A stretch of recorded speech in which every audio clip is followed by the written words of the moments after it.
Hola, buenas tardes. Bienvenidos y bienvenidas a esta jornada del CED en la que hoy vamos a hablar de la situación de las cuidadoras principales. Yo voy a relatar una serie de palabras que las saco de ellas, ¿no? Los cuidados en nuestra sociedad son imprescindibles para el sostenimiento de la vida y para el funcionamiento de la sociedad.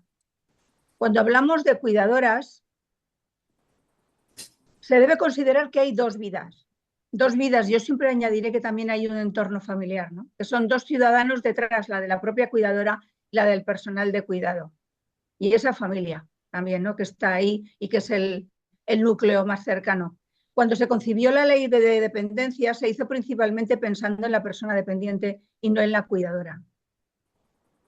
Por eso mismo, ¿qué pasa? Que nuestro modelo, el modelo de cuidados, está sentado principalmente en los cuidados y el Estado y en la familia revierte toda la carga cae en la familia y el Estado solamente tiene un papel subsidiario, que es lo que intentamos que esto cambie.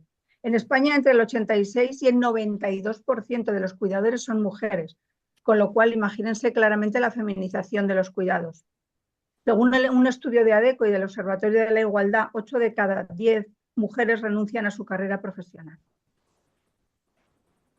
Y todo esto vamos a verlo a través de cuatro ponentes que son cuatro mujeres, cuatro profesionales y a la vez tienen en común que son mujeres cuidadoras de familiares, tanto hijos como hermanos.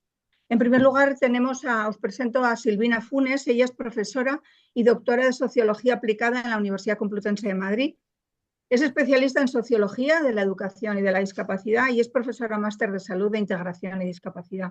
Autora de publicaciones, directora de investigaciones, formadora en cuidados de las cuidadoras y además es madre de un chico con discapacidad.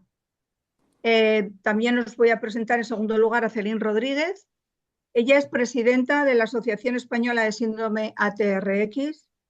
También es portavoz de la plataforma de cuidadores principales recientemente constituida y de la que le preguntaremos cómo van todo su trabajo, porque además tengo que decir que es un hito importante. Hasta ahora no ha habido ninguna plataforma que aglutine a tantas asociaciones y en la mayoría de ellos también hay hombres, por ser justa, que aglutinen a tanto cuidador también de manera individual.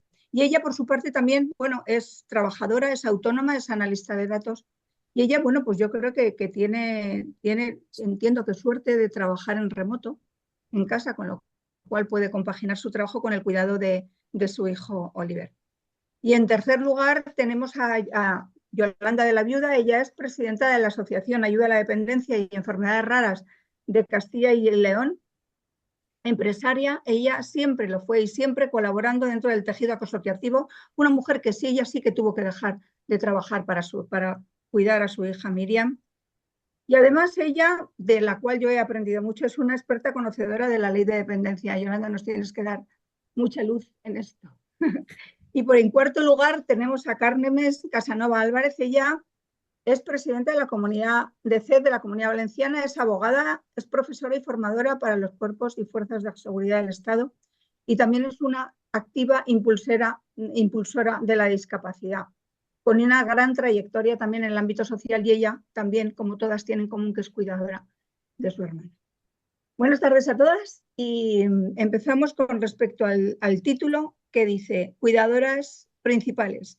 ¿Y si no existierais? Silvina, ¿qué pasaría si no existierais?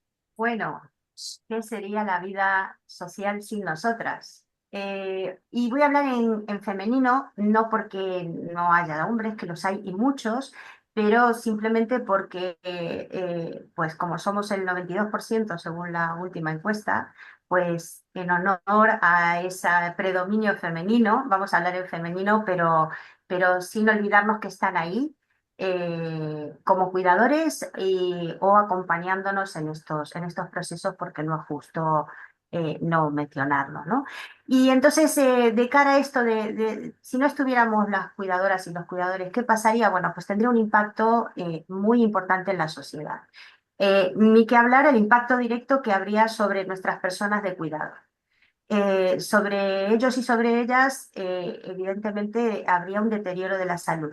No porque nuestros cuidados sean mejores que los cuidados profesionales, sino porque nuestros cuidados le dan un elemento que no le pueden dar los cuidadores profesionales, que es cubrir los aspectos emocionales y afectivos que por más cualificados que estén, no son sustituibles. No somos sustituibles emocionalmente hablando.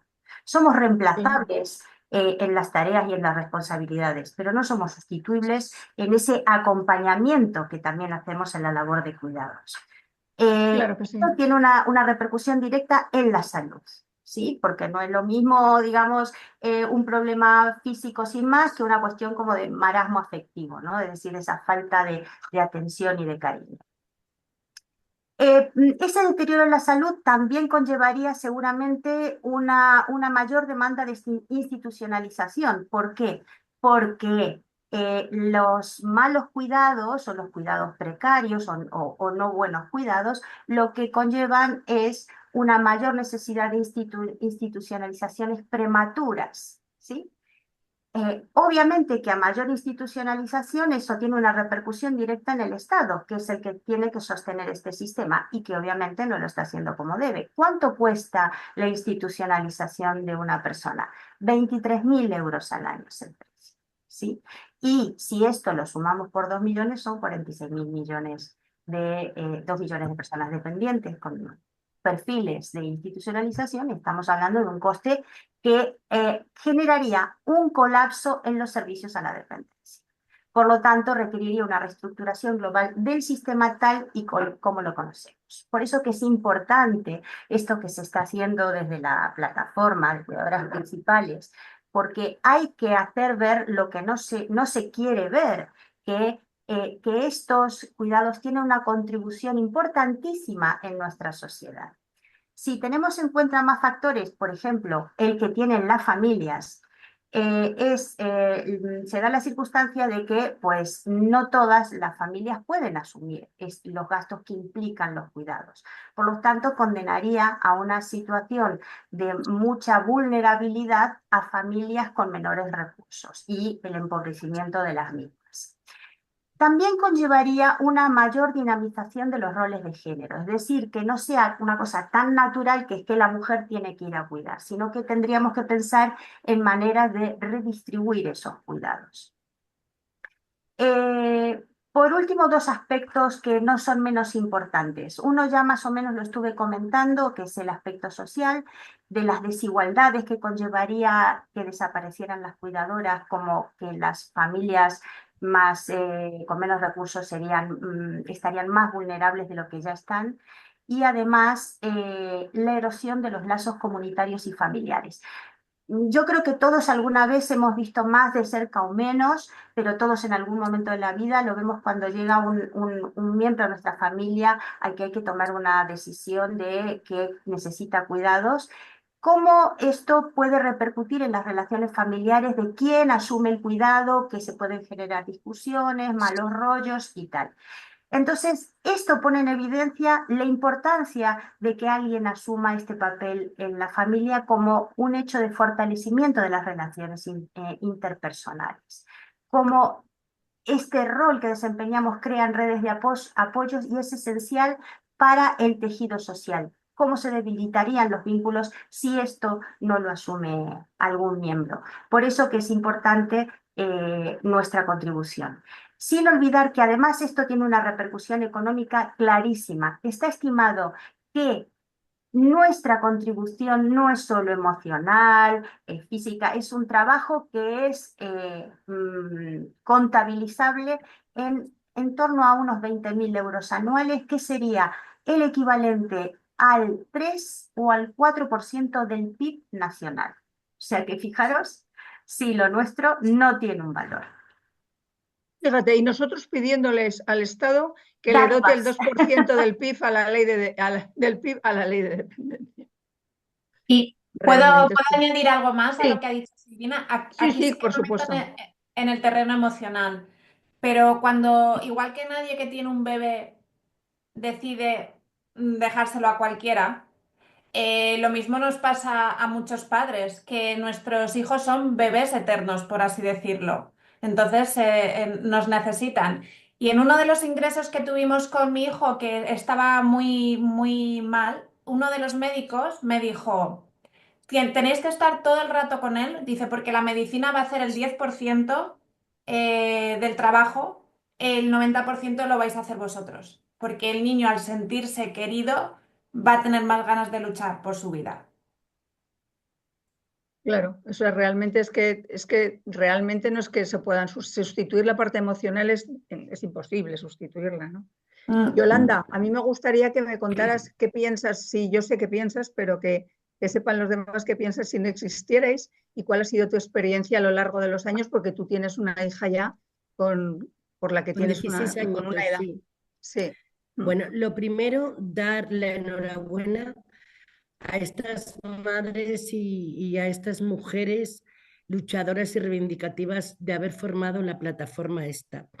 Es una plataforma que estoy segura que va a conseguir muchísimos logros y que era sumamente necesaria, porque ahí está el conjunto de todas las necesidades de las cuidadoras en el entorno familiar. ¿Yo qué opino de todo esto? Pues mira, este año he estado muy malita, he estado muy grave y estoy ingresada y entonces he tenido muchas semanas para poder pensar.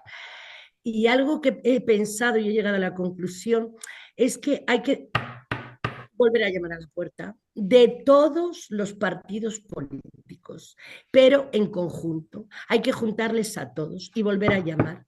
Nuestro bebé, que nació en el 2006, que no le querían todos, que se aprobó en el Congreso de los Diputados con partidos en contra de nuestro bebé, que era la ley de dependencia, se ha hecho mayor de edad, porque este año ha cumplido 18 años. Nuestro bebé es mayor de edad, pero a todo esto, nuestro bebé, que era un niño que evolucionaba, o una niña, vamos a imaginarlo así, iba creciendo. En el 2006 hasta entran solo las personas mayores adultas con discapacidad. Hasta el 2008-2009 no entran los menores dependientes, ni se habla de los cuidados en el entorno familiar. Es en el 2008 cuando se empieza a hablar. Evidentemente, es una ley, yo siempre lo he dicho, que fue el respaldo y la ayuda para muchas mujeres, porque bien como ha dicho nuestra compañera Silvina, no se puede ofender a nadie. Es que el 92%, que yo creo que seremos alguna más, somos mujeres cuidadoras, que hemos tenido que dejar, la mayoría de nosotras, que tenemos ya los hijos mayores, todo, porque cuando nosotros llega nuestro hijo a nuestra vida, un niño que tenga ahora 16, 14, 18 años, no existía la CUME, no existía nada. Si eras empresaria y tenías una empresa, eras autónoma y te quedabas, tenías que decidir o dejar a tu hijo o tu hija abandonada sin un diagnóstico, como era mi caso, porque no se nos puede olvidar que la mayoría de estos niños y jóvenes dependientes vienen de enfermedades graves, raras, ultra raras, y te tiras años mendigando un diagnóstico. Yo tengo mi caso personal, tardé 11 años en tener un diagnóstico para mi hija. Tengo niños y niñas y jóvenes en la asociación de 20, 25 años que no tienen diagnóstico todavía y siguen luchando esas familias por ese diagnóstico. Entonces, ¿por qué hay que volver a llamar a la puerta de todos los políticos? Porque el hijo, el niño, ha cumplido 18 años, es mayor de edad y como mayor de edad ahora sí que le hay que pedir responsabilidades y ahora tienen las responsabilidades de que la ley de dependencia sea una ley y se vea como una ley, igual que la ley de educación, igual que la ley en sanidad, es un derecho y le hay que ver como un derecho, no como una limosna, porque en este país tenemos la fea costumbre de ver los servicios sociales como limosna y los servicios sociales son derechos. Entonces hay que volver a llamar, hay que volver a juntar, tiene que haber un pacto de Estado y tiene que haber un pacto de Estado que proteja estas situaciones. La de la persona que la cuida, que se cuida en el entorno familiar, por la madre o el padre. En la mayoría de los casos hemos dicho por la madre. También hay situaciones que le cuidan los hermanos, hay situaciones que les cuidan los tíos, para cualquier cuidador que esté en el entorno familiar y que esté con esa persona. Y es muy importante, como ha dicho nuestra compañera, yo soy más visceral y lo digo todo más claro, dotar a esa persona cuidadora, porque son dos vidas. Yo siempre digo, nuestra camiseta de la asociación desde hace 14 años lleva puesto, es nuestra frase y nuestro lema desde hace 14 años, un cuidador, dos vidas, porque si falta el cuidador, es que no es que se colapsaría, es que muchos de nuestros niños no habrían llegado a la juventud, habrían fallecido. ¿Quién hace noches en los hospitales? Noches enteras, sin dormir, más días enteros, sin moverte, porque no se les puede dejar solo ni un segundo. Incluso yo he tenido casos de mamás que han fallecido ya los niños, que nos hemos tenido que ir a turnar con ellas para poder ir a duchar a su casa, pedir ayuda a voluntarios para que fueran y pudieran ir a comer, pero simplemente una noche en su casa. Ingresos de 3, 4, 5. Teníamos un niño que se tiró 3 años hospitalizado. Eso es devastador, pero luego es más devastador, y yo ahí de verdad, es que por favor, si algún político me está escuchando, que me preste atención, es cruel, cruel cuando tu hijo o tu hija fallece y se olvidan de ti y te obligan al mercado laboral cuando apenas te sujetas si tienes 60 o 60 y tantos años. Eso es la mayor crueldad que se puede hacer. Esa persona necesita un duelo. Que yo no digo que habrá personas que necesiten incorporarse inmediatamente en el mercado laboral. Tiene que haber una respuesta para todos. No puede haber etiquetas. Hay que dar una respuesta a la cuidadora en cada momento de su vida que se necesite. Un clarísimo ejemplo. Yo tengo la suerte de tener una hija que es sanitaria y tiene 36 años y es el pilar de la vida de Miriam y mía. Cuando yo he estado ahora mismo ingresada, a mí me han dicho 2 meses de convalecencia. No he podido hacer ni 10 días, porque mi hija evidentemente por las tardes se tiene que incorporar a trabajar. Y yo, ¿quién cuida de Miriam? ¿Quién cuida de mi hija? Porque como bien ha dicho Celine, igual que a un niño, a un bebé normal, neurotípico, no se le deja con cualquiera, pues imaginaros a nuestros bebés que van a ser bebés de por vida. Porque yo también estoy harta, pero que muy harta, de que me estén hablando continuamente de la vida independiente. Yo aplaudo la vida independiente, pero aplaudo la vida independiente para quien pueda llevar una vida independiente. Pero es que nuestros niños, especialmente los que vienen de enfermedades raras, no van a poder llevar nunca una vida independiente, porque son grandes dependientes. Entonces, pedimos y reivindicamos derechos para los grandes dependientes. Y tengo que decir que gracias al CE, que siempre nos da esta oportunidad de dar esta visibilidad, porque es como que se quiere callar esta realidad. No podemos callar esta realidad, es una realidad. Existen este tipo de personitas que son grandes dependientes, que lo van a ser toda la vida y que van a depender toda la vida de nosotros. Es que realmente nosotros a veces lo hablamos, nosotros en nuestra asociación tenemos terapia grupal y muchas veces decimos, es que nos sentimos secuestradas y a veces te haces sentir hasta mal contigo misma, pero cuando oyes a tu otra compañera que se siente igual contigo, al final dices, joder, no soy tan mala madre, soy humana que me he quedado sin vida, pero al final me he quedado sin vida. Por lo tanto, ¿qué pido? ¿Yo qué pido? Pido como madre, como persona, como mujer, como una persona que ha estado toda la vida en el tejido asociativo, hay que volverse a sentar, hay que volver a hacer un pacto de Estado en la ley de dependencia. La ley de dependencia tiene que avanzar, se tiene que seguir viendo como un derecho. Me parece también de una crueldad que llames a puertas de ministerios y te digan, vete a otro ministerio. No, sentaros vosotros, escucharnos todos y solucionar vosotros el problema, que es vuestra obligación. La obligación de los políticos es velar por el bienestar de los colectivos más vulnerables. Y nosotros, por supuesto, yo es que diría, me atrevería, por favor, que alguien me perdone si le ofendo, que somos el colectivo más vulnerable, porque en cualquier colectivo corre riesgo una vida, en el nuestro corren riesgo 2 vidas. Luego hay estudios que lo avalan. Al final la cuidadora llega muy enferma a una edad muy prematura y con muchos problemas de salud.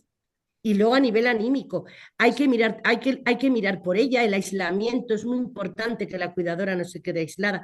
No se vuelvo a repetir, un pacto de Estado. Y sobre todo, quiero hacer una reflexión. Cuando nuestro querido bebé de la ley de dependencia estaba empezando a dar sus primeros pasos, nace en el 2006, en el 2012 sufre una gran discapacidad. una grandísima discapacidad que le hace mucho daño, mucha pupa a la ley. Vienen recortes, recortes que el resto de prestaciones han recuperado, pero curiosamente yo me pregunto el por qué la prestación de cuidados en el entorno familiar, que en el 2012 estaba en 520 euros, con una cotización de las cuidadoras, nos quedamos en 370, que es lo que ahora en la actualidad estamos en 470 de cuidados en el entorno familiar, pero seguimos sin recuperar. Sigue sin recuperar. Ha hecho mucha rehabilitación, le hemos llevado muchas terapias, pero no ha llegado a recuperar al 100%. Señores políticos, hay que recuperar. No entretengo más porque yo me tiraría hablando aquí horas. Perdonadme y mil gracias. No, perdonarte no, te va a tocar dentro de nada otra vez, o sea que... Carmen, Bueno, Carmen, ya que te paso el testigo de Yolanda hablando de la ley de dependencia, que creo que ahí tenemos el meollo de la cuestión.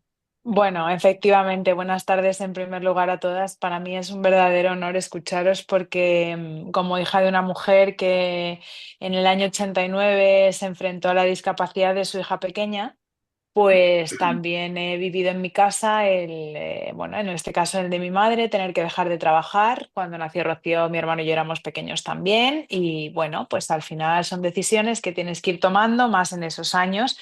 Que hoy es verdad que hemos retomado el discurso de la discapacidad y la dependencia, pero yo sigo viendo las mismas carencias que teníamos hace 35 años. Es decir, no veo una evolución o un gran paso, sí a la hora de plasmar derechos en papeles, el buenismo de la redacción legislativa está, pero en el día a día eso a las familias y a las personas que desempeñamos este papel de cuidador, que es una etiqueta, pero es una etiqueta para el resto de la sociedad, necesaria, porque es una oportunidad para generar estos cambios y trasladar nuestros testimonios y lograr que efectivamente se cuente con el cuidador no profesional. Pero esa etiqueta viene cargada de emociones. Tener una persona con discapacidad en la familia es un constante duelo. Creo que no sé si ha sido Silvina la que lo ha mencionado y luego después Yolanda, y efectivamente cada paso que se da es un duelo. Y tomando el testigo de Mar, diciéndome, Carmen, la ley de dependencia te toca. Pues no hay mayor duelo que enfrentarse a la burocracia de este país. Es decir, cuando tienes que volver a revivir, leer en sentencias, cuando se hablaba de la incapacitación, ¿no?, de las personas con discapacidad, en mi caso también, con mi hermana, pues como mi madre se enfrenta otra vez a ese documento, se enfrenta otra vez a la decisión de hacer testamento, se enfrenta otra vez a la decisión del procedimiento para revisar las medidas de apoyo que tenía mi hermana en un momento determinado y designar curador. ¿Qué es eso, Carmen? ¿Qué palabroto es eso de curador representativo, asistencial? No, mamá, que el guardador de hecho, espérate, no, pero hay que ver que la de ley de dependencia, pero espérate, mamá, que...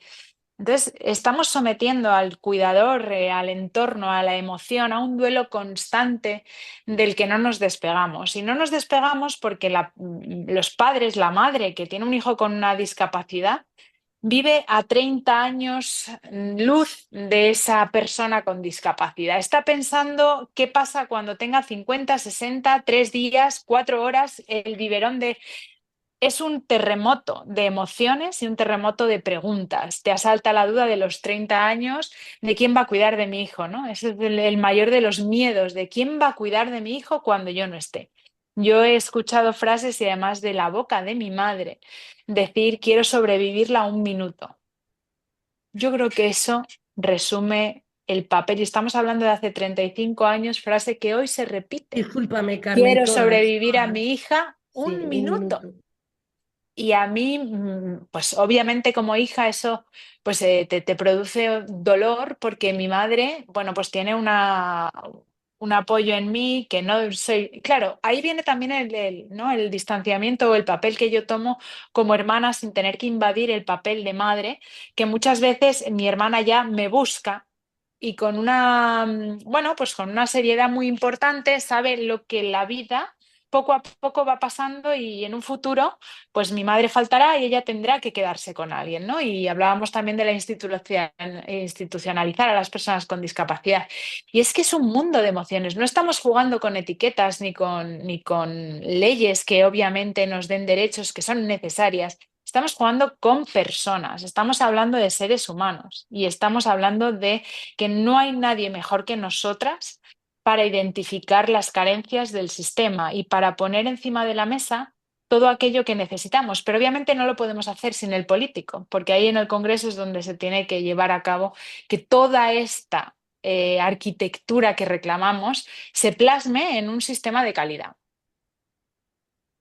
Muy bien, Carmen. Yo, ves, al final voy enlazándoos. Yo me gustaría saber, sobre todo, visibilizando, en este caso a través de Celín y de Silvina, la plataforma. Como ya os he comentado antes, la plataforma creo que es importante, creo que tenemos que apoyarla. O sea, tenemos que apoyar esa plataforma, que es la primera vez, vuelvo a repetir, que hay más número de cuidadores y cuidadoras en este país que se juntan a través de tanto de manera particular como a través de sus asociaciones, que ahora me contarás, Celín, cuántos formáis parte de la plataforma y por qué. Y hubo un Real Decreto en el año 2023 en el que se hizo teóricamente una mejora de las condiciones de las prestaciones en la ley de dependencia, pero vamos, se nos olvidaba, nos hemos olvidado de los cuidadores, ¿no? De los cuidadores principales, porque también hay que decirlo, estamos reivindicando que no somos cuidadores no profesionales, sino que somos los cuidadores principales, ¿no?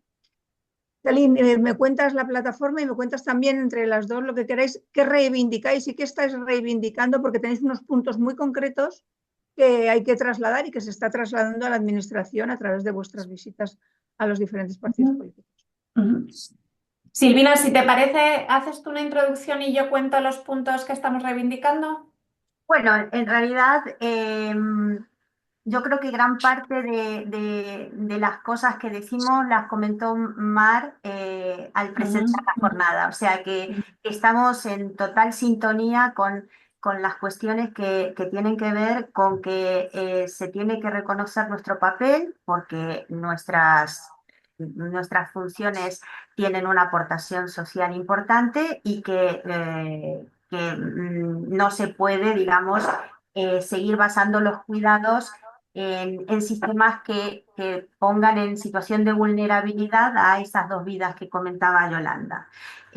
Así que los datos que también comenté aquí están también en la línea de los estudios que habíamos consultado para fundamentar nuestra necesidad y nuestra reivindicación más importante, bueno, ya vas a comentar tú cada una de ellas, ¿no? Pero tiene que ver con un trabajo que sea remunerado, porque el que los políticos se conmuevan cuando nos escuchan no es suficiente.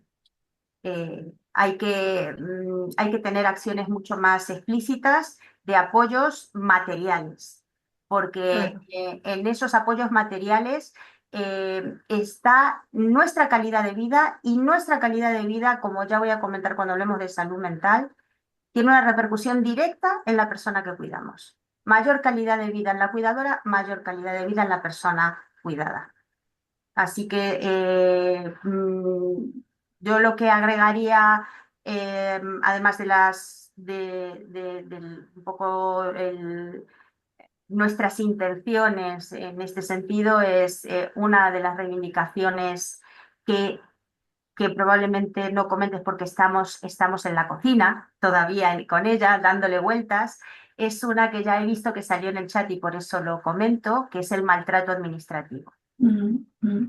O sea, no puede ser que los recursos tengamos que ir de oficina en oficina de peregrinación rechazándonos ayudas que son más que justas y necesarias y que además no se sabe ni dónde pedirse, ni cómo se obtienen, ni quién las provee. O sea, ese es uno de los puntos que ahora le estamos dando vuelta, pero eso es por avanzar lo que viene.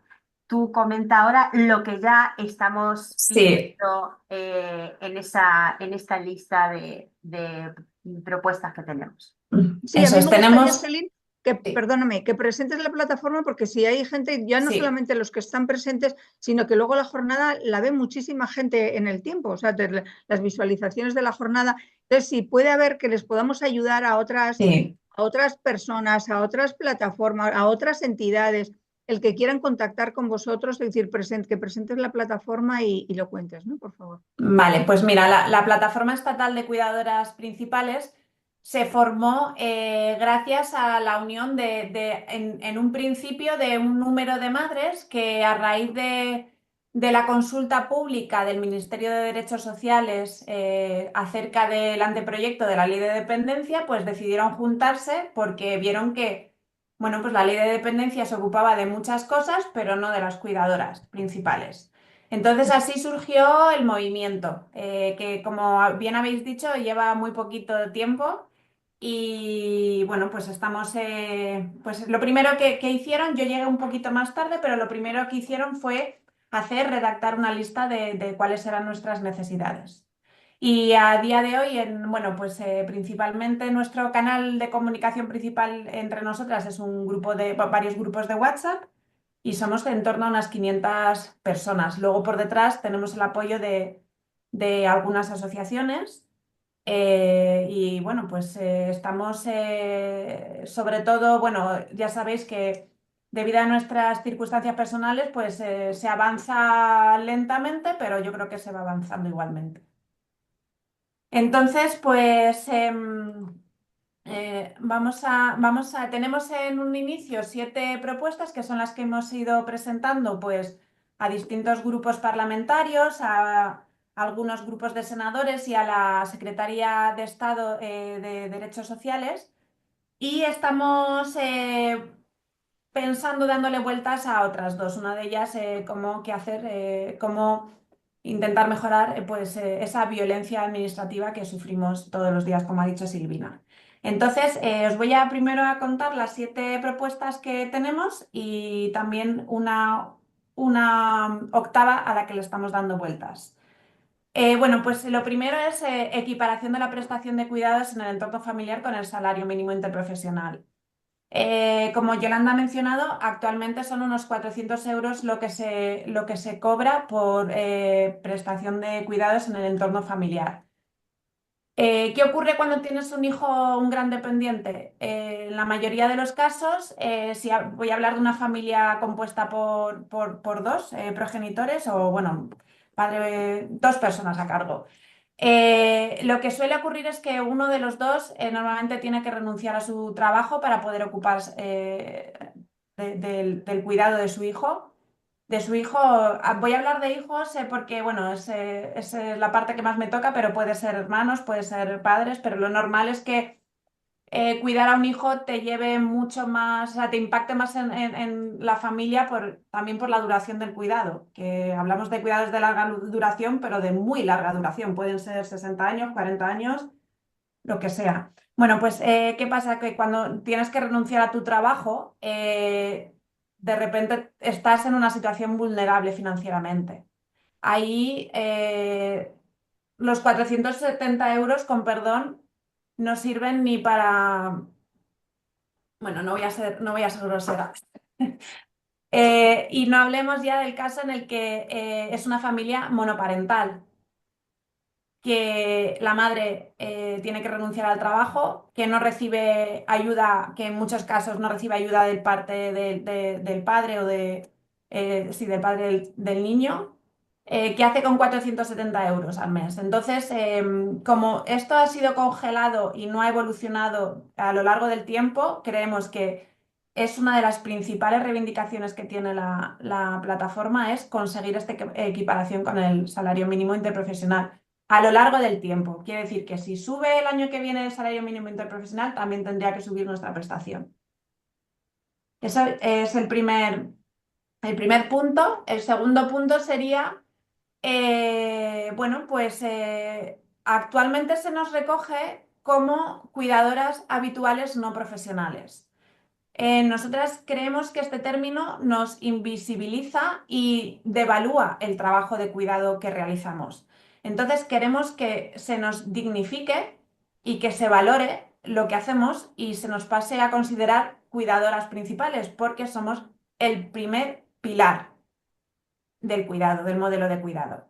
Y aunque tengamos cuidadores profesionales que nos ayuden, que bienvenidos sean y ojalá tengamos todos los que podamos, las cuidadoras principales vamos a seguir siendo nosotras, porque pues eso, nuestros niños no duermen, si tienes que vigilar crisis epilépticas por la noche, ¿quién lo va a hacer?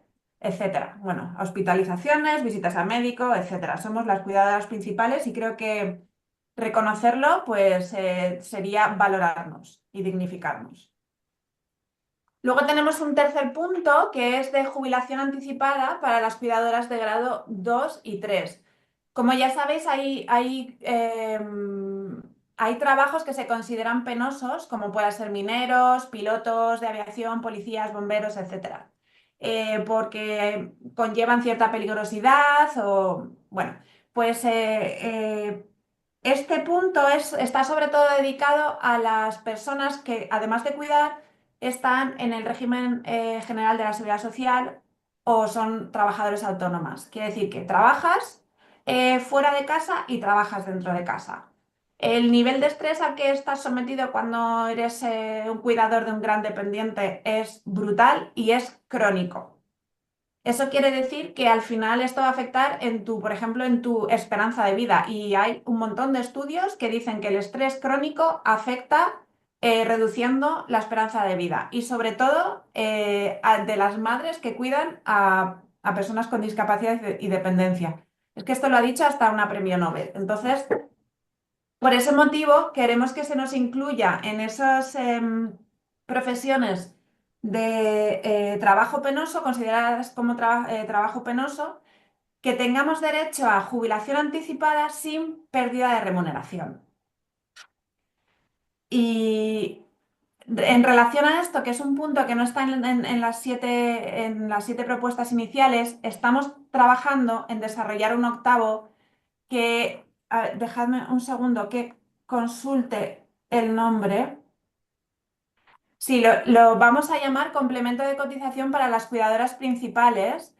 Y esto lo que pide es para aquellas personas que no han estado trabajando remuneradamente y que puedan tener problemas a la hora de llegar a la jubilación, que ni siquiera tengan derecho a una pensión contributiva, lo que pretendemos es que se reconozcan los años de cuidado como periodos completos de cotización. Esto ya ocurre, o sea, en la ley de dependencia, si se eliminan las incompatibilidades, no haría falta esta medida, pero si no se eliminan, eso quiere decir que tú sí están cotizando por ti el Estado hasta que tu hijo decides que con 23 años, 21 lo que sea, le metes en un centro de día. Entonces, por esas incompatibilidades, tú dejas de cotizar a la seguridad social porque el centro de día es el que se lleva el importe, el presupuesto de la ley de dependencia.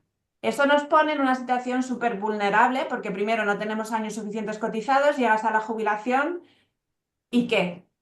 Pues esa es una medida que una nueva propuesta que estamos dándole vueltas para solicitarlo, que se reconozcan los años de cuidado como periodos completos de cotización y si no se llega a esa pensión contributiva, pues que se aplique un complemento. Bueno, todavía tenemos que darle vueltas, pero Si me esto permites también.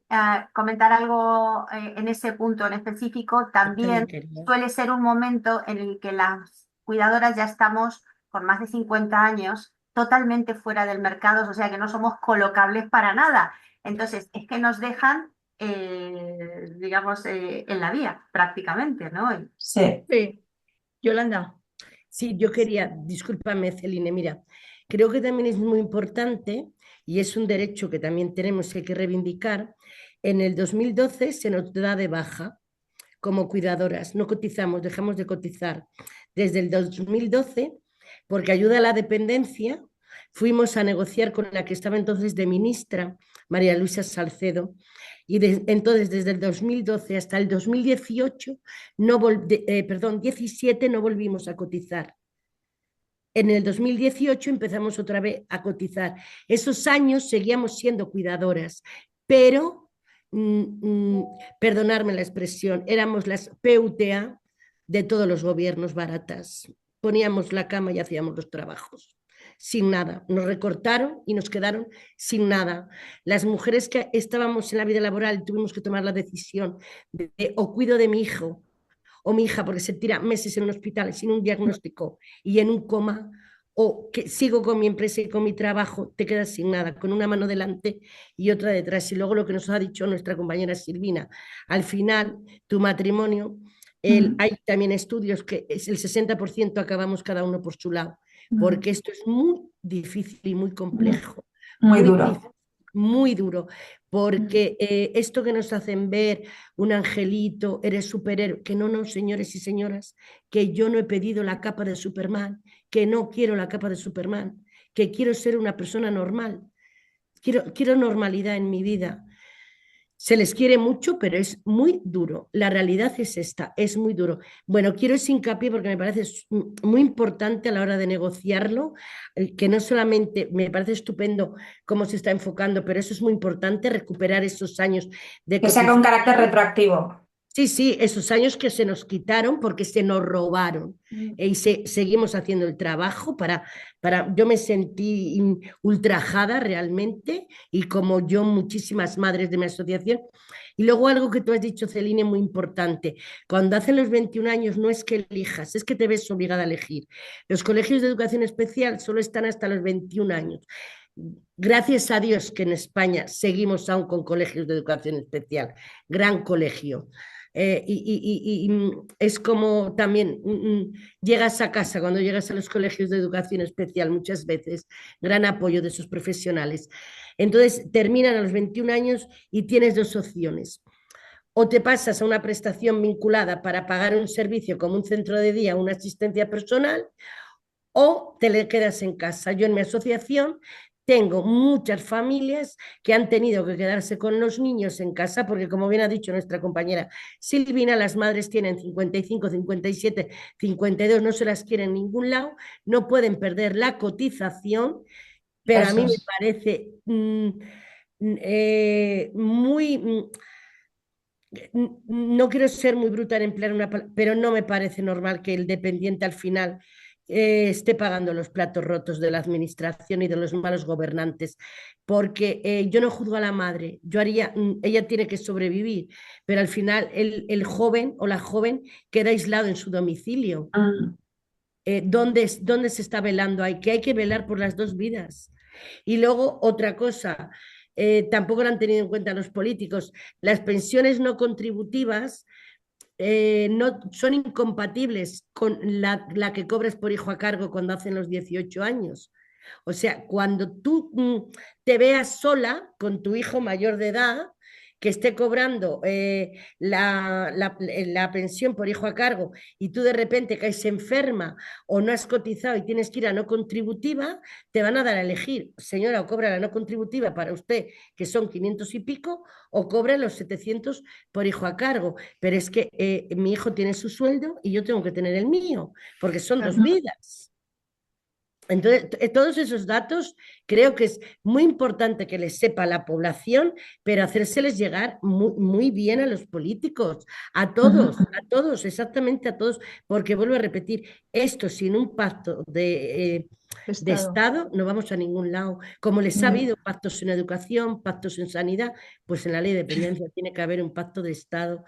Nos vamos a tener que Pero ir yendo, yo lo y siento además, muchísimo. sí, y además, Yolanda, quería apuntar lo que estás diciendo del Pacto de Estado, porque es verdad que tenemos una administración autonómica. Es decir, estamos hablando de que en materia de dependencia las comunidades autónomas tienen asumidas facultades, con lo cual hay que armonizar el sistema de dependencia. Estoy totalmente de acuerdo. Es que eso es muy crudo porque depende en el sitio que vivas, el dependiente y la persona cuidadora pueden vivir de una manera o de O otra. de Me otra. Y de parece hecho, muy injusto también.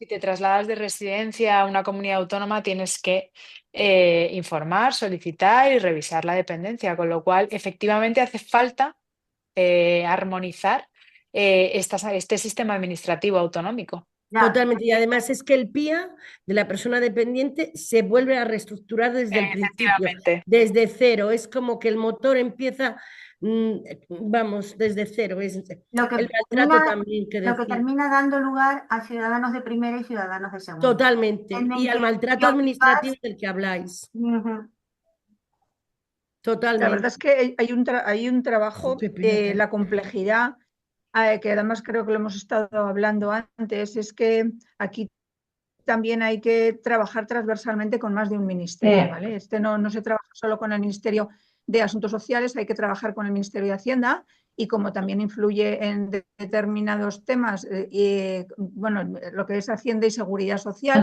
por el tema de las prestaciones, hay prestaciones que dependen de derechos sociales, pero hay prestaciones con respecto a la situación de la cuidadora que dependen de Hacienda y Seguridad Social. ¿Vale? Es decir, hay que Por conseguir eso el que pacto es se muy unen a importante. trabajar juntos, Por eso el pacto es sumamente importante, porque si no al final, aparte del maltrato administrativo que tenemos a nivel individual, al final a nivel de colectivos, de asociaciones o plataformas, tenemos los mismos malos tratos, porque te pasas haciendo tú el trabajo de ellos, de un ministerio a otro, no. Por eso es muy importante el pacto de Estado y que el trabajo le hagan ellos. ¿Me explico? sí, sí, sí, Y sí, por no sí. hablar ya, porque es otro tema que hoy estamos más centradas en dependencia de cómo está la sanidad y la educación, que Pues también tendría Al final es que... que perdón. a mí sí me dejáis participar, aunque sé que ya me tocará a mí el cierre, pero se están diciendo cosas que la verdad me aguanto de hablar y también quiero aportar, ¿no? El pacto de Estado es fundamental, pero fijaros lo que ha pasado con la Dana en Valencia, pues al final ha servido para que unos se echen tierra a los otros y para peleas, ¿no? O sea, y al fin y lo que piensas que se tendría que ser motivo de trabajar conjuntamente y de llegar a grandes acuerdos y a grandes consensos y a estar unidos para la población, pues no es el caso, no es el caso. Entonces, los pactos de Estado en este país y tal como está el tema político hoy en día sirven de muy poco y por ejemplo, ahora está tramitándose en el Congreso de los Diputados una ley de economía social que dejará sin trabajo a más de 60.000 personas con discapacidad. Estamos desde Z hablando con los partidos políticos y te dicen, mira, a mí sí me conceden, claro, hoy en día cualquier ley que quieras que salga tiene que ser a base de consensos entre partidos, porque nadie tiene una mayoría clara y absoluta, ni muchísimo menos, ¿no? Y te dicen, mira, a mí tienes toda la razón del mundo, pero si a mí me aprueban esta ley, yo aprobaré lo otro, porque estamos en un momento de trueque. A mí me interesa esto, a ellos les interesa aquello, y que tengas razón, que tengas toda la justicia de tu parte, si el trueque no está a tu favor, no está en tu bando, pues vas a perder y se perderán 60.000 empleos. Yolanda ha dicho un tema que me ha llegado, que es el tema de los colegios de educación especial. La actual LOMLOE se quiere cargar los colegios de educación especial. Se tienen que cerrar. O sea, no sé, Yolanda, si conocías este hecho, pero la LOMLOE Sí. previa... Bueno, Yolanda es una activista defensora. Sí, sí, o sea, Yolanda fue la que hizo no Yolanda, ayuda a la dependencia fue la que fundó aquí, y no fundó, sino pues, estuvo en la cabeza en la manifestación de las 8.000 personas, no al pues cierre. Pero a mí me preocupa ahora mismo muchísimo lo de los colegios porque ya nadie va a creer nada, sino nadie escucha, nadie se traga 3 horas de ay, no me sale ahora, las 3 horas de la ONU, yo me lo he tragado planchando, lo iba escuchando hasta las 3 de la mañana. El problema es Yo que ahora también. no se van a cerrar, el problema es que se están reconvirtiendo, ya lo están haciendo. Se van a quedar, yo creo, en meros centros asistenciales.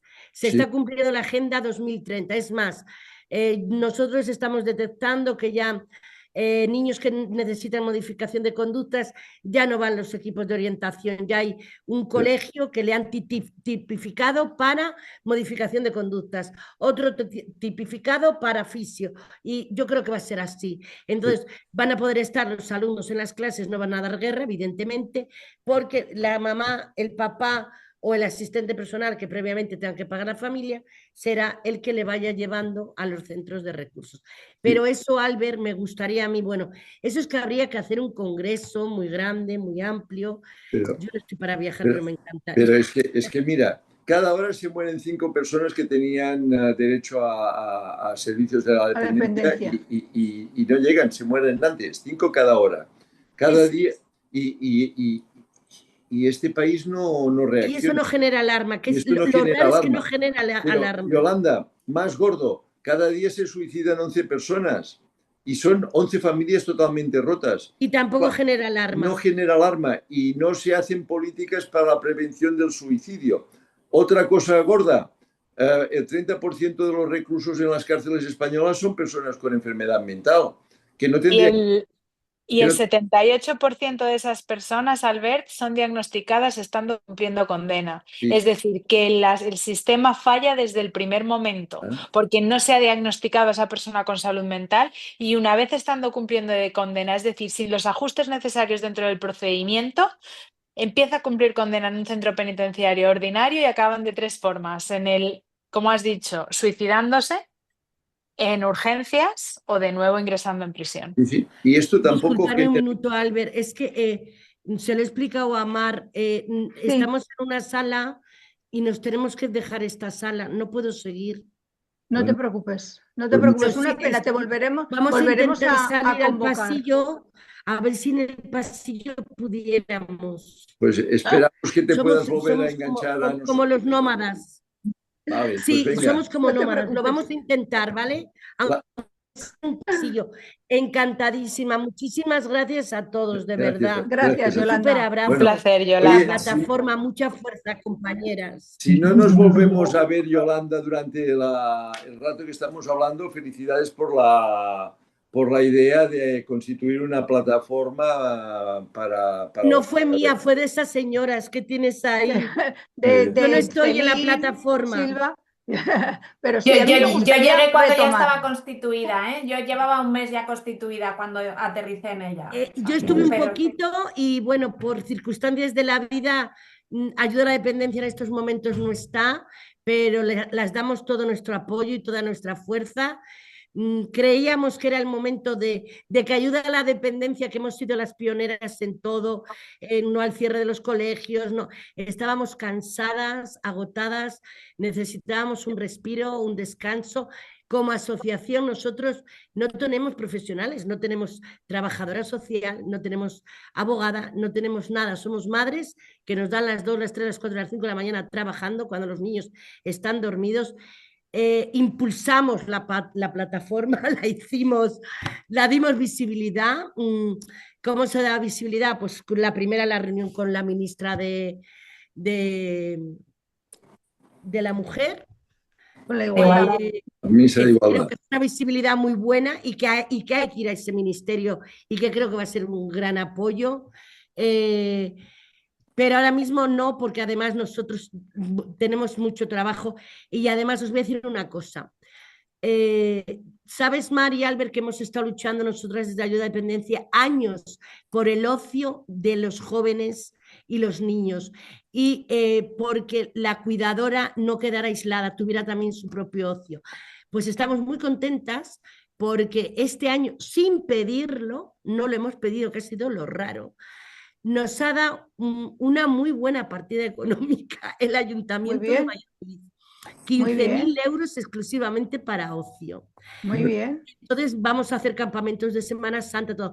Pero dentro de ese ocio nos parece muy importante la unión entre familias y cuidadoras, para que la cuidadora no quede aislada. Eso está... Silvina es muy importante. Ella lo ha dicho, yo estoy de acuerdo con Silvina. Entonces, mientras los niños hacen ocio, nosotros en otra sala hacemos juegos las cuidadoras y nos contamos, nos reímos, chistes, de todo. Es como que dejas de ser madre de o padre de, y en esas 2 horas eres Maite, Olga, Marta, Pepito, Juanito y Yolanda.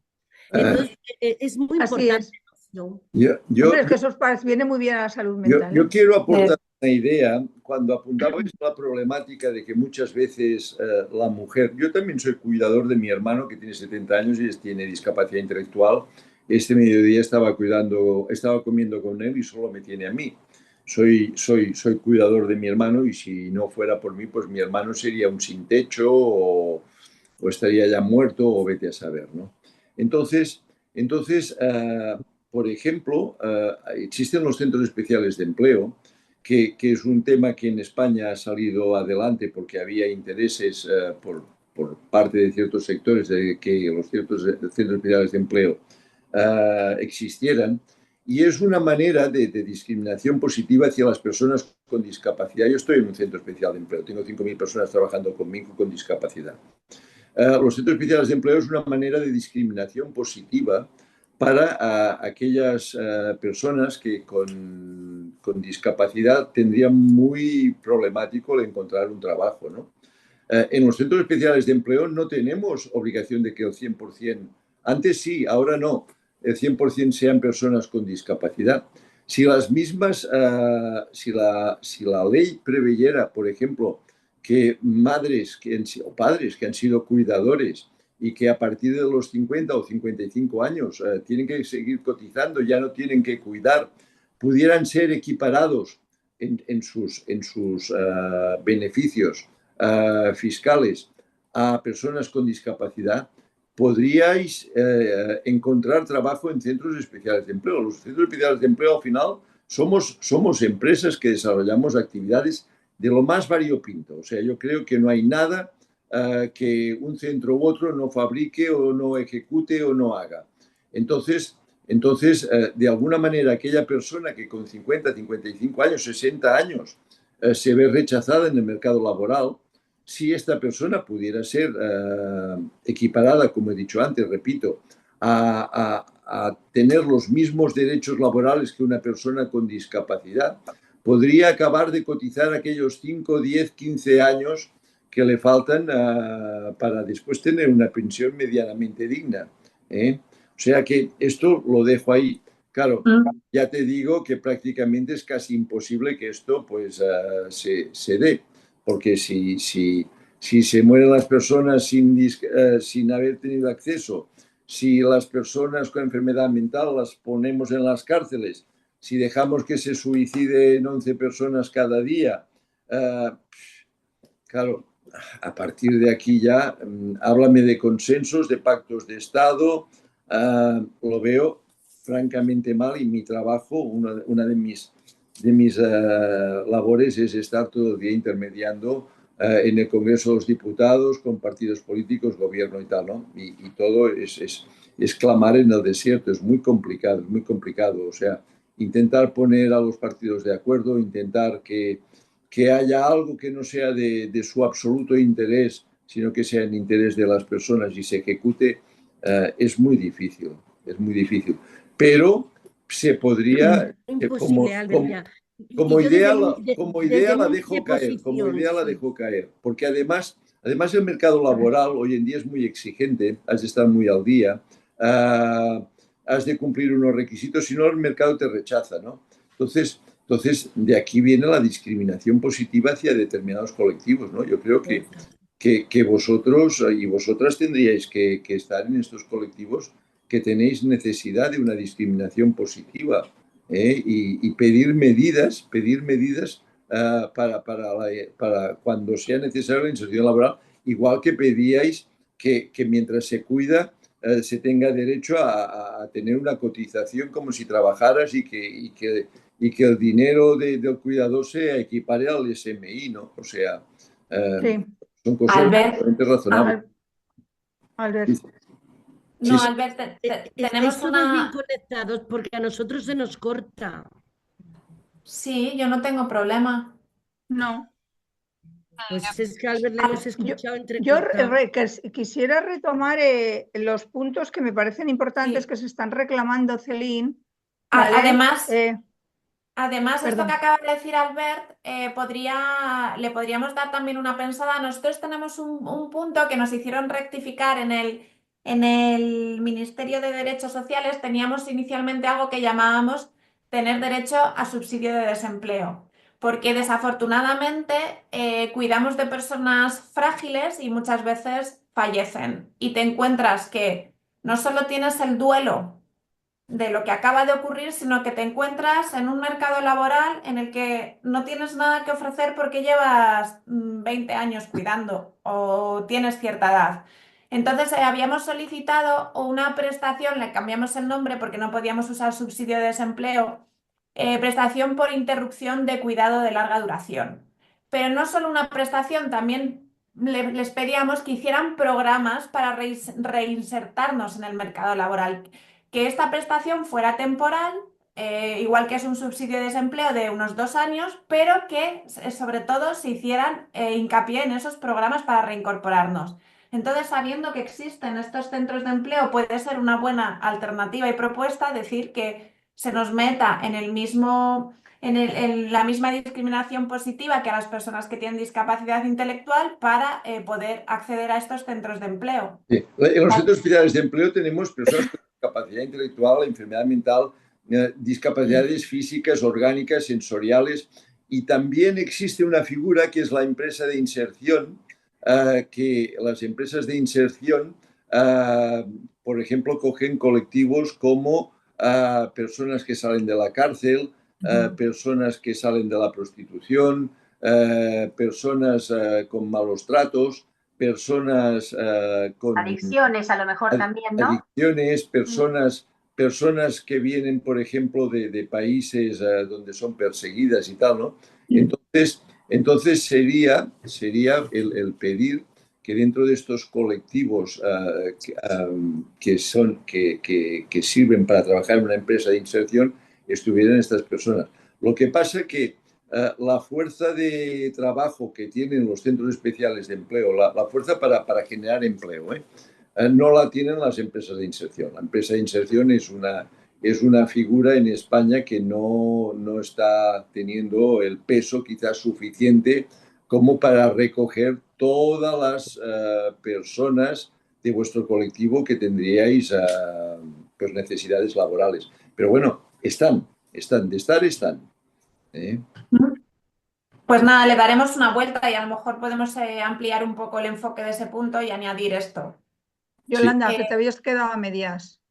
Perdóname, y luego seguimos con los puntos, No que me pasa faltan nada, porque, puntos. me ha gustado tanto esta idea que ha surgido ahora mismo de Albert y Celini, y eso que lo he oído entrecortado, porque se nos corta mucho la conexión, pero me gusta mucho esa idea. Y luego, yo soy muy de ideas, muy de proyectos. Se está diciendo aquí continuamente, aquí y en todos los lados, la clase política, los políticos, esto.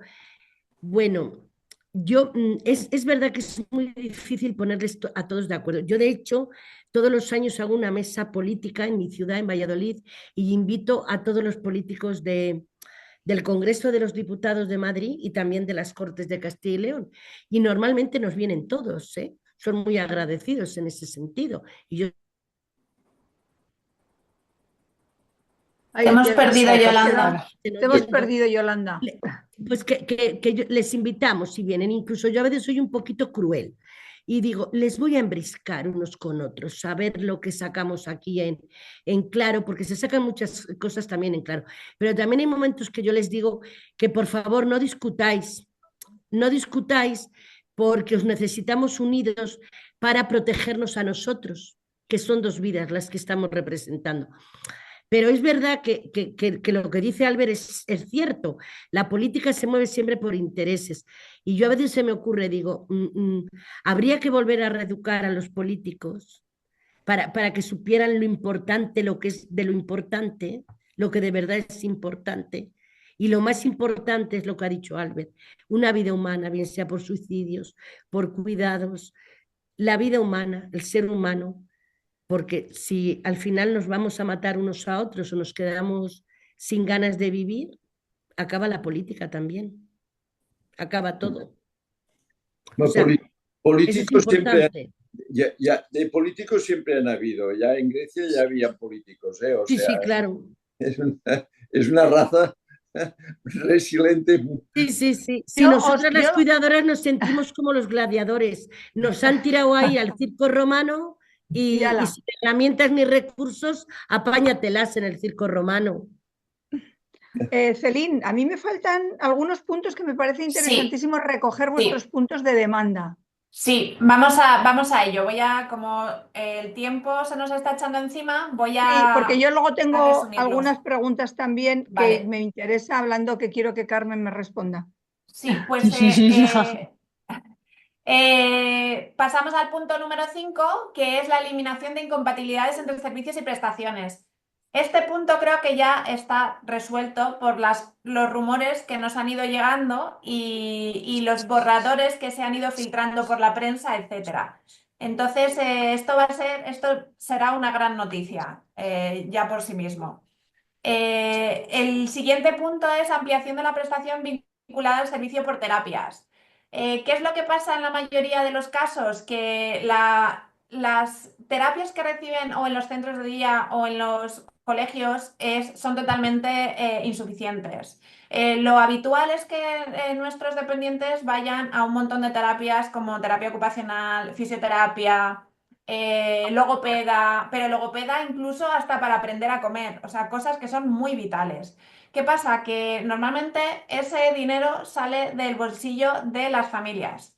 Entonces, no entendemos por qué no se pueden incluir una prestación vinculada a estas terapias. Y es una de nuestras solicitudes, porque aquí sí que se penaliza al dependiente. Si la familia no tiene recursos, esa persona no va a llegar a su máximo potencial. Punto. Por no hablar de que los servicios médicos privados, los seguros, no nos quieren. Ah, sí, Cuando no hay nos una quieren, persona ¿no? con discapacidad, o nos echan o no nos aceptan, o las dos cosas. Yo Sí. llevaba toda la vida pagando un seguro privado de mi hija mayor, de Rebeca y mío. Y cuando llega Miriam a nuestra vida, no hubo manera. Yo, la clínica privada de Navarra, salió de mi bolsillo, porque el seguro llevaba más de 15 años. Al final nos dimos de baja, mi hija y yo, evidentemente. Sí, a mí me ha pasado al venir de Holanda, intenté dar de alta a mi hijo en el seguro médico que yo había estado toda la vida, bueno, toda la vida, los últimos años, y me pidieron un montón de informes médicos y la respuesta es no, lo siento, tal cual. Sí. Bueno, Qué triste. el siguiente punto es un plan de emergencias y coberturas especiales para situaciones críticas. ¿Qué pasa? Eso, antes Yolanda ha hablado un poquito de eso. ¿Qué De pasa los cuando el ingresos de cuidador las se pone cuidadoras. malo? ¿O qué pasa simplemente cuando tienes que ir a un funeral o cuando tienes que ausentarte? ¿Qué pasa con tu crío o tu dependiente? ¿Qué pasa con él? Te lo digo Lo- yo, tiene que salir de su domicilio y ir a una residencia. sí, Yo, pues lo yo que me he es... negado, efectivamente me he negado rotundamente. Mm. Pues eso es lo que solicitamos, que haya primero un protocolo urgente que se pongan, se activen enseguida, que no haya que esperar 3 días a que te solucionen el problema y que haya, pues eso, que se garanticen cuidados inmediatos y de apoyo, que bien puede ser, o sea, que sea donde la familia quiera que sea, que si tiene que venir una persona a apoyar al dependiente en su entorno familiar, que así sea, y no solo cuidarle, sino llevarle a sus terapias, llevarla al centro de día, al colegio, lo que sea que haga esa persona para que no haya disrupción en sus actividades. O sea, esa es una de las cosas que solicitamos y este es el último punto. Pues Yo lo muy, que la verdad es que agregaría es que la gente no se eche atrás por el hecho de que no sea madre o padre de una persona con discapacidad, porque el hecho de que sea mayoritariamente de madres y padres es porque, bueno, porque la red la supimos tejer más de esa manera y tenemos menos acceso a aquellos familiares que están en pediátricos, pues en centros de día de personas mayores, etcétera. Pero la lucha es por familiares, ¿sí? Sean Sí. está de la que clarísimo. sea, sean de la condición que sean, y todos son bienvenidos. O sea que lo único que da garantías el hecho de que seamos madres y padres, es que somos cuidadores de larga duración. Yo tengo 21 años, Yolanda 16, Celine 7 y así. O sea que... No, y al final realmente Bueno, hay yo que tengo tener un mamás las poco... pobres que tienen ya hijos de 40 y 49 y ellas con 75 y luchan y yo de verdad me quito el sombrero y digo, y no tienen un hijo, tienen dos. Tenemos una mamá en la asociación que es Carmen, que de verdad nos tiene admiradas. Ahora ella está de balneario con uno de sus hijos, con su hija, de esto del inserso, y se la lleva y viaja, y digo, pero ¿cómo puede sacar fuerzas de dónde saca fuerzas de verdad? Grandes dependientes los dos hijos. También es verdad, yo creo que esto hay que hacer mucho hincapié y tendríamos que hacer también una mesa con genetistas, con neurólogos. Nuestros hijos antes, no nos engañemos, no llegaban a 2, 4, como mucho 10 años de vida. Hoy en día, gracias a la calidad de vida, a las investigaciones, duran muchísimos años, tienen una supervivencia mucho más longeva. Entonces, todo esto yo creo que en la ley de dependencia no se ha tenido en cuenta. El problema es que la ley de dependencia, de verdad, es un dato muy importante. Nace en el 2006, nace con mucho esfuerzo. En el Congreso no se aprueba por mayoría, porque hay partidos que no querían la ley de dependencia. Entonces sale como sale prácticamente sin una buena partida económica. Albert lo tiene que saber mejor que yo, porque me imagino que Albert estaría en la Carta Blanca y en todo esto, su hermano es más mayor. Y yo, aunque esto en el tejido asociativo y en movimientos sociales, todo eso también, en aquella época yo no tenía una hija, pero también estaba en ello. Pero la mamá de Carmen también lo tiene que saber.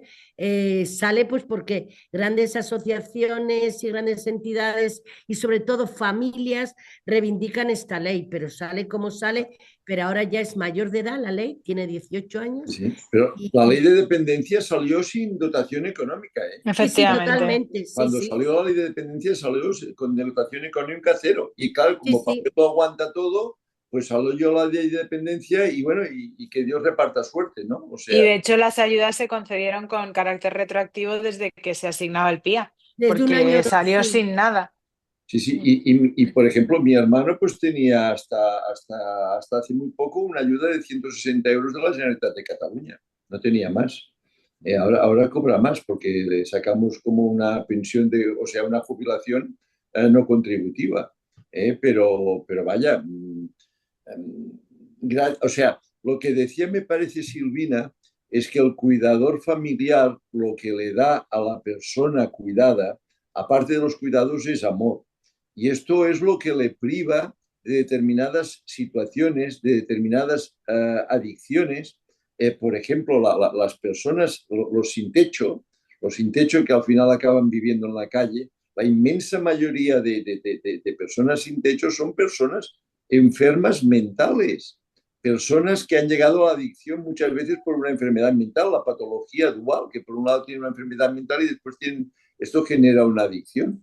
Y esta gente se muere en la calle, se muere en la calle y son gente dependiente, son gente enferma, que no han tenido una familia detrás que haya podido o haya sabido darles el soporte que vosotros estáis dando, el soporte que vosotros estáis dando, o que estamos dando, en mi Ahora, caso al también. final Para que es no digan que solo fundamental. vemos la botella medio vacía, el hecho de que estemos ya pensando en tener que asumir una tercera edad de personas con discapacidad habla del éxito social que hemos logrado con la esperanza de vida y con la longevidad de personas que antes llegaban como máximo a los 40, que era un poco la expectativa que había hace unos 40 años atrás para las personas con discapacidad. Bueno, en enfermedades raras no tenían una vida tan larga, ¿eh? No, pero mira síndrome de Down, mira, bueno, Claro, crisis cerebral no pasaba de los 30, ¿sí? claro. Síndrome Y de Down 30 y largos, pero Y ahí ahora estaba. estamos en... Lo que pasa que sí que es cierto que mi hermana es síndrome de Down.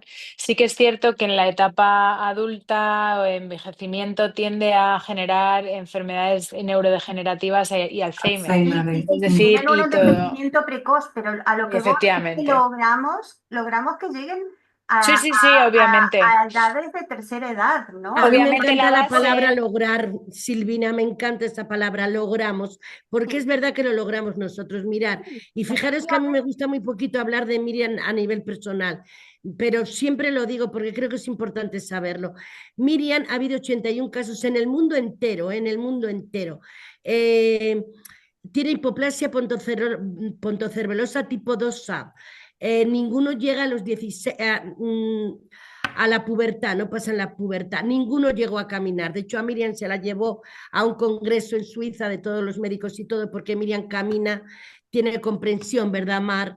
A Mar la mando muchos vídeos con el comunicador de Miriam y Mar se parte con ella. ¿Y Y cómo es se la viste? Y excepción. súper de moda y le encanta Sí, vestirse y ponerse sí, modas sí, y es muy cosas. Sí. presumida, es muy... yo creo que tendría que vivir en la Moncloa, Miriam. Me equivoco de familia. Fashion Ay, victim. Se equivoco totalmente, pero ojo bueno, en qué dentro de mis ojo, posibilidades ojo en ahí qué estamos. charco te estás metiendo. Ojo en qué Sí, charco te menudo estás Sí. charco metiendo. me estoy metiendo. Bueno, es muy pizpireta. Lo quedamos ahí, olvidamos lo otro y es muy pizpireta. Bueno, pues yo tengo una amiga que siempre, yo he llorado, tenía una depresión porque justo antes del confinamiento me dan el diagnóstico de Miriam, yo me meto en la cama, no paraba de llorar, yo quería morirme, yo decía, pero ¿cómo voy a ver morir a mi hija? No puedo, yo no voy a poder con esto. Yo me he dejado la piel, me he hecho terapias que no había en Valladolid, me iba a hacer el Terasuí a Madrid, me he ido al extranjero, he hecho de todo, ¿cómo? No es posible. Y mi amiga me decía, Marta, Miriam va a ser la excepción. Y yo creo que Miriam, hay muchas Miriam y muchos Davicis y mucho de todo que van a ser la excepción. Y especialmente es por el amor que se les está dando. No digo que anteriormente nos hiciera tan bien, pero no había la calidad de vida y esas familias no tenían los recursos, por mucho que nos quejamos. Hemos logrado muchos recursos que antes no existían. También hay que ser agradecidos y ver las cosas así, que ha habido familias que no tenían esos recursos y posiblemente por eso no han llegado a donde hemos llegado a estos logros nosotros, porque me gusta la palabra logro, me gusta esa palabra, me la quedo. ¿Cuántos? Habéis comentado que podéis ser unas 2 millones de personas. Sí, en el dato que estuve buscando me daba un estimado de 2 millones de personas dependientes. Ya. No, sí, de dependientes se habla de 2 millones, pero entonces podríamos llegar a entender que detrás de estos 2 millones de personas dependientes hay 2 millones de personas cuidadoras. ¿Podríamos llegar a esta conclusión, más o menos, pregunto yo? Sí, Depende. a grosso modo sí. O sea, en el cálculo que hace, le hace justamente a cada uno un cuidador, pero hay algunos que ya están institucionalizados, entonces no creo que eso sea tan, pero a grosso modo sí. Y bueno, y el hecho es que supone también un ahorro, digamos, el gasto en las cuidadoras, porque a mejor calidad de vida en las cuidadoras, mejor salud mental, menos Claro. estrés económico que se llama con las presiones que sufrimos por toda la, digamos, la penalización económica que supone la discapacidad y el dejar el trabajo y todo eso, pues mejor calidad de vida para la cuidadora, la persona cuidada y obviamente que la familia. O sea que nosotros si nos sentimos más sanas o en mejor estado emocional, vamos a ir menos al médico y vamos a generar menos gastos sanitarios por el abandono de nuestra salud, que muchas veces queda siempre en el último lugar porque es todo focalizado a la atención de nuestro hijo o nuestro familiar de cuidado. Sí, Y Yo entonces, convoco abandono, que digamos, creo que, ¿perdona? perdón, que será importante, yo creo que el tema de la salud mental, además yo creo que ahí me gustaría que interviniera el Colegio de Psicólogos, con el que también pertenece al SED. Me gustaría hablar en una jornada aparte del tema de la salud mental, concretamente de vuestro colectivo. Perdona, Creo que es importante. Sí, perdón, y se ha apuntado, Mar, también los divorcios que se originan en el seno de Sí, claro, al final familias es que un tema tienen de desajustes dependientes. emocionales. Yo es que Efectivamente. el tiempo no nos puede, a mí me gustaría antes de dar paso a Albert Campabadal para que cierre la jornada, primero decir, bueno, nos están dando un dato, han estado opinando los oyentes, una vez nos dicen que en Francia hay 11 millones de personas dependientes, entiendo, Y luego nos están pidiendo un contacto para la plataforma. Celín, antes de cerrar, estaría bien que nos dierais un correo oficial en el que podamos trasladar a los oyentes, a la gente que está escuchándonos, para que lo podamos poner en el chat y puedan ponerse en contacto con vosotros. ¿Vale? Vale. Y yo, antes de dar paso a Albert Campabadal, os querría agradecer a todas. De verdad que nosotros desde CED nos comprometemos a seguir apoyándoos, visibilizándoos, y aunque sabemos todos que es muy difícil, es difícil porque no podemos decir conseguir, pero bueno, si no lo intentamos, el no ya lo tenemos. Y doy paso a Albert Campabadal. Un Celín, por segundo, favor, Mar. si puedes. Sois los únicos que nos Sí, visibilizáis, ¿eh? Un Pues, segundo, hija, Mar, pues si yo me creo que es permite. Perdona, sí. No, nada. Quería simplemente pues poner en valor la suerte que tienen nuestros políticos de tener mujeres como vosotras en este país, porque sois la Totalmente. fortaleza del sistema. Así Muchísimas es. gracias a todas. Nos tenemos que ir. Albert, muchas gracias. Un súper abrazo. Gracias a Albert. ti. Te lo mando yo también. Muy bien. Gracias por darnos voz. Vale, no. Albert. Si ya estas jornadas, estos encuentros, lo que tienen es que podríamos estar aquí hablando pues horas. Entonces llega un momento que Mar va con el cronómetro y dice, ya llevamos 1 hora y media, tenemos que ir cerrando, no podemos extendernos más. Entonces, pues nada, felicitaros por la iniciativa de la plataforma. En CED tenéis vuestra casa. Si queréis que nosotros seamos vuestro aglutinante, que os dejemos salas en Madrid tenemos nuestra sede y hay salas, hay sitio para hacer jornadas, pues a vuestra disposición. Si en alguna otra provincia necesitáis algún espacio de encuentro, también lo podríamos llegar a gestionar.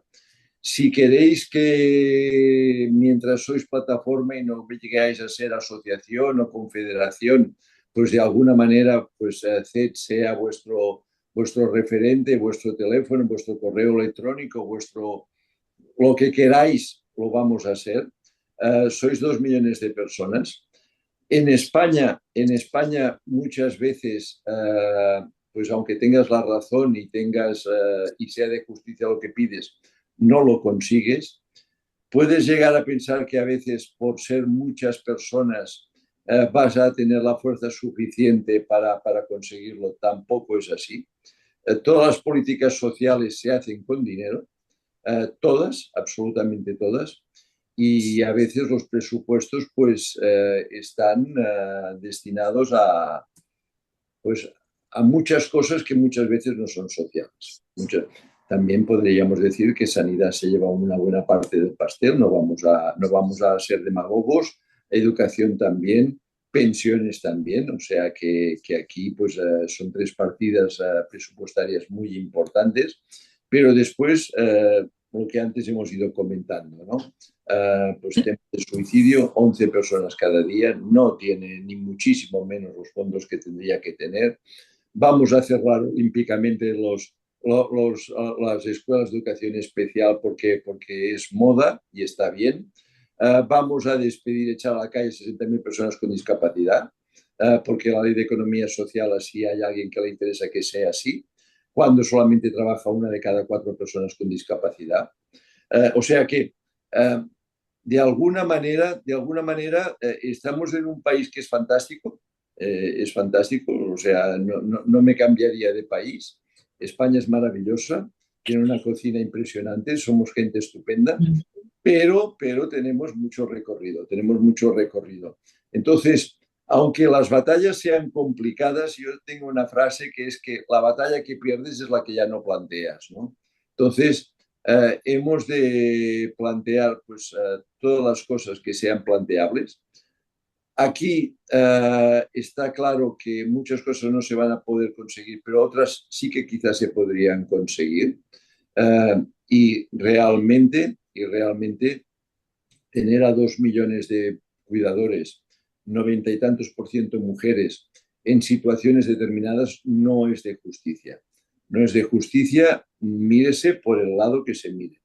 Por el lado de la reincorporación laboral, por el lado del día de la jubilación, por el lado de que a lo mejor no hay, como apuntaba Mar, un soporte psicológico a las vicisitudes diarias que aquella persona está afrontando con su pareja, con su hijo, con su hermano. O sea, y bueno, hay muchas cosas que se tendrían que arreglar. Planteé, CET está para usar y abusar, en la medida en que seamos capaces de daros aquello que pidáis. Planteemos reivindicaciones, llevémoslas donde se tienen que llevar y que Dios reparta suerte. Y una cosa, felicidades por vuestro trabajo y por vuestra labor. La batalla que no planteéis es una batalla perdida de antemano, o sea que El no ya le tenemos. el no ya lo tenéis. Entonces, Y Albert, muchísimas gracias por esta puerta que nos abrís, pero es que es un momento crítico para que nos unamos todas, porque hasta dentro de 20 años no se va a volver a retocar la próxima ley de dependencia que se está debatiendo ahora. Así que es ahora el momento de pelearlo para mejorar nuestra condición a futuro, porque es que el pasado ya lo conocemos, el presente no nos gusta, o sea que lo único que nos queda es luchar para el futuro. Muy bien, pues muchísimas gracias a todos y a todas y hasta muy pronto. Adiós. Gracias a todas. Gracias. Adiós, Gracias. gracias. Hasta luego. Hasta luego. Adiós.